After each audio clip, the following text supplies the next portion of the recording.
Assalamualaikum warahmatullahi wabarakatuh. Para pemirsa dimanapun berada, selalu berbahagia di akhirat, di nanti surga dalam keadaan ridho Allah subhanahu wa ta'ala. Saat ini kita berada di bulan istimewa, bulan pilihan, bulan yang agung, bulan suci, bulan yang di dalamnya diturunkan awal daripada Al-Quran, yaitu bulan suci Ramadan.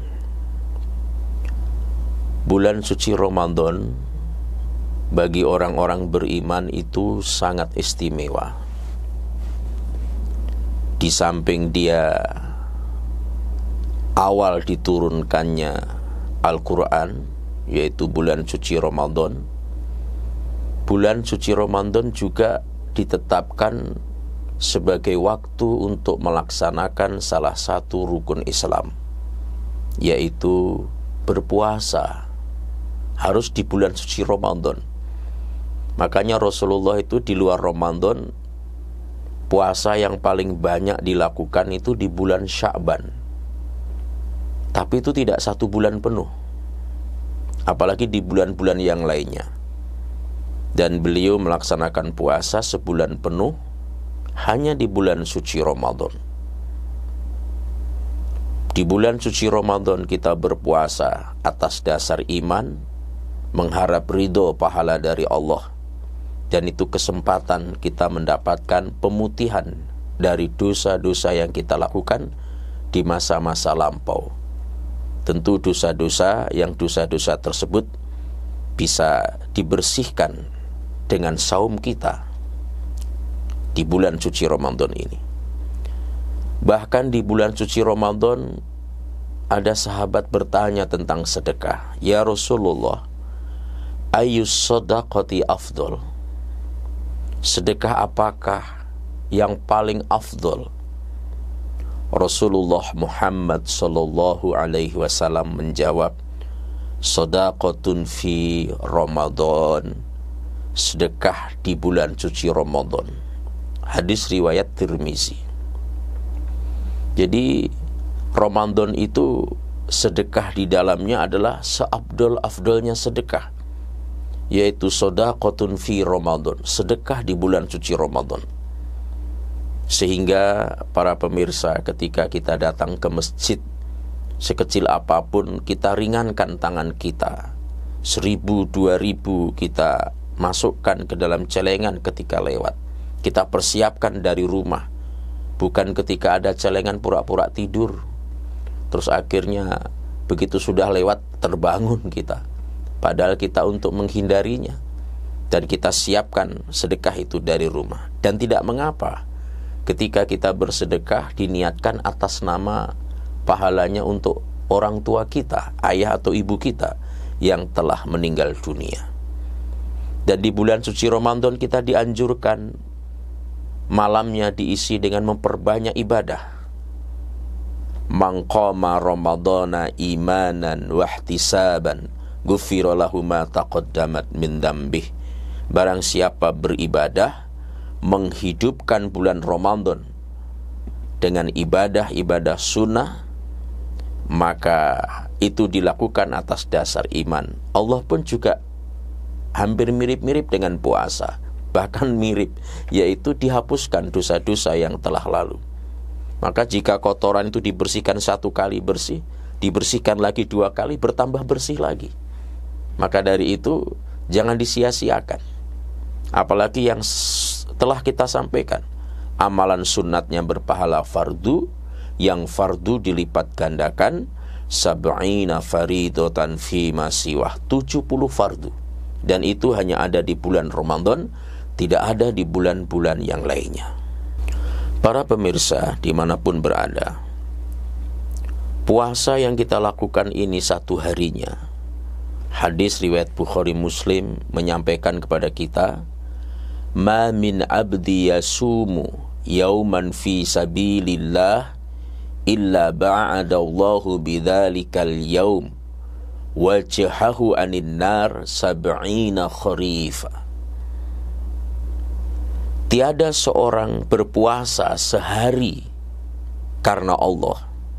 Jadi berpuasa satu hari karena Allah, di jalan Allah, melainkan Allah akan menjauhkan wajahnya dari api neraka sejauh 70 tahun. Ini bukan puasa sebulan, tapi satu harinya. Satu harinya puasa yang kita lakukan itu menjauhkan diri kita dari api neraka sejauh 70 tahun.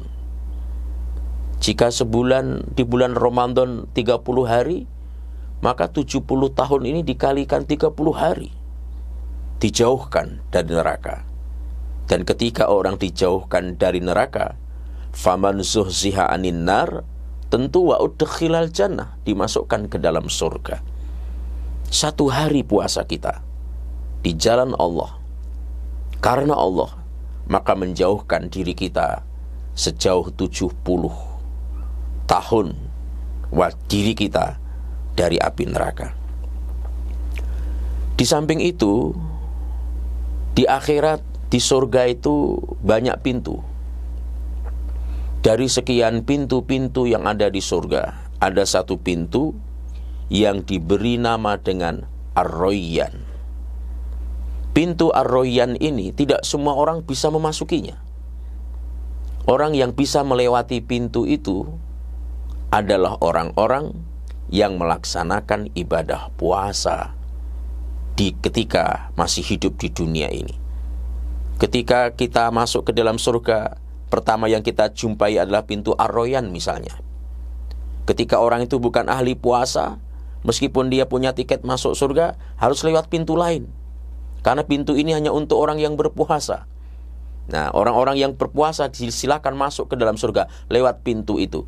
Yang tidak ahli puasa, lewat pintu yang lainnya, harus memutarinya, harus mencarinya.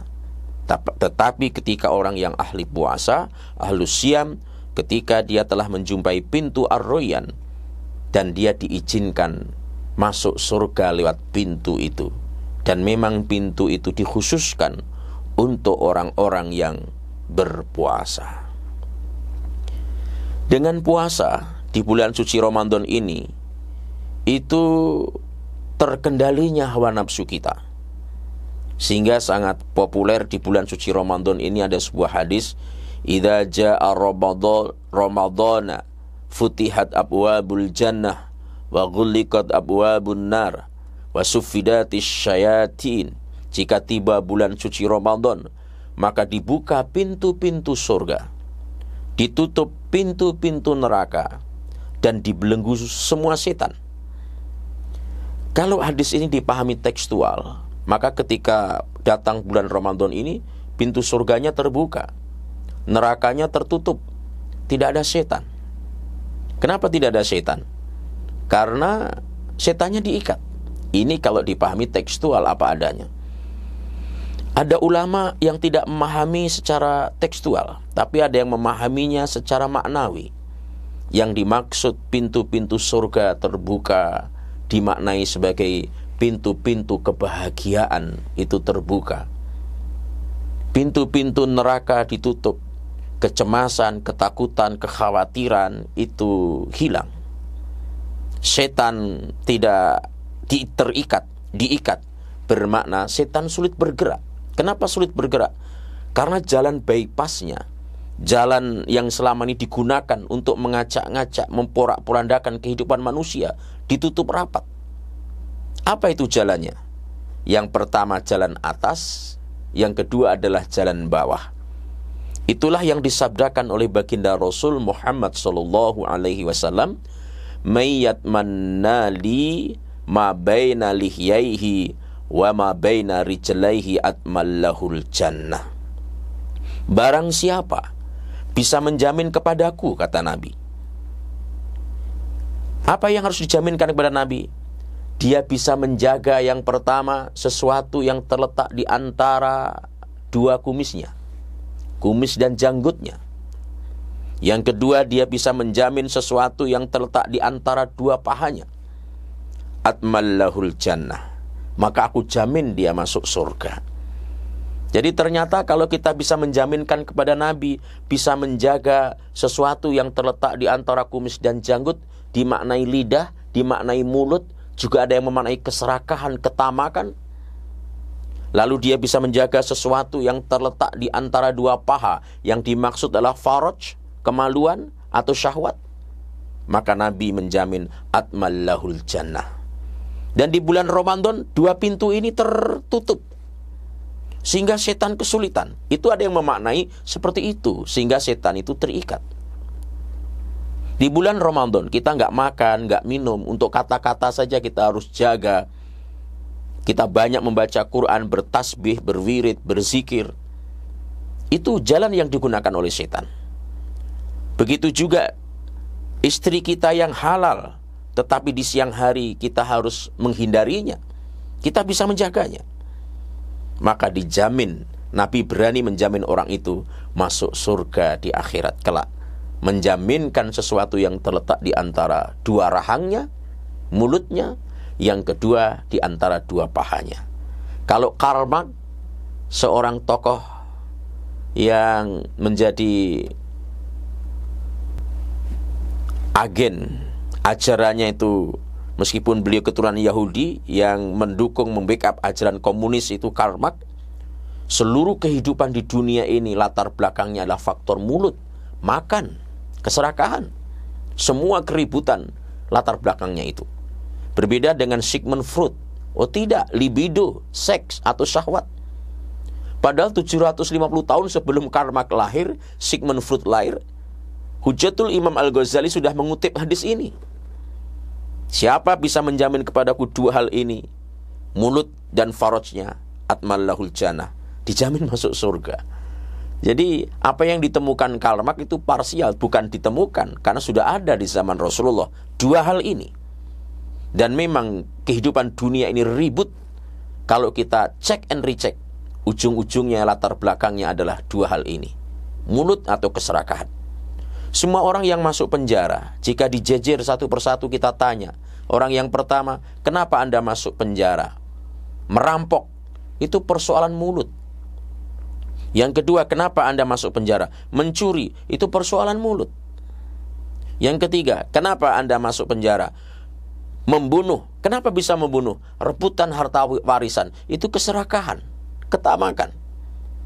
Yang keempat, kenapa Anda masuk penjara? Berselingkuh, itu persoalan syahwat. Jadi inilah yang membuat dunia ini gaduh, dua hal ini. Dan di dalam bulan suci Ramadan, keduanya ditutup rapat oleh Allah Subhanahu wa ta'ala. Puasa, tidak makan, tidak minum, dan kita tidak mendekati istri di siang harinya. Sehingga suasana Ramadan benar-benar kita hidupkan dengan ibadah kepada Allah Subhanahu wa ta'ala. Disinilah makanya pentingnya kita dalam puasa ini memelihara lidah kita. Makanya di dalam sebuah hadis dikatakan, idza kana yaumu saumin ahadikum fala yarfuth wala yaskhaf. Jika kamu berpuasa, maka janganlah berkata keji dan jangan berteriak-teriak, membuat kegaduhan, membuat keributan. Karena banyak orang yang berpuasa yang didapat cuma al-ju' wal atash, hanyalah rasa lapar dan rasa dahaga saja. Kita tidak ingin seperti itu. Kita ingin berpuasa, dan puasa kita ini benar-benar mengantarkan kita menjadi manusia prestisius, manusia elit, manusia mulia, dan kemuliaan manusia itu hanya ada pada takwa. Inna akramakum indallahi atqakum. Sesungguhnya yang paling mulia di antara kamu di sisi Allah adalah orang yang bertakwa. Semoga puasa kita di akhir Ramadan menjadikan kita diwisuda menjadi manusia la'allakum tattaqun. Mohon maaf, wallahu waliyul muttaqin. Assalamualaikum warahmatullahi wabarakatuh.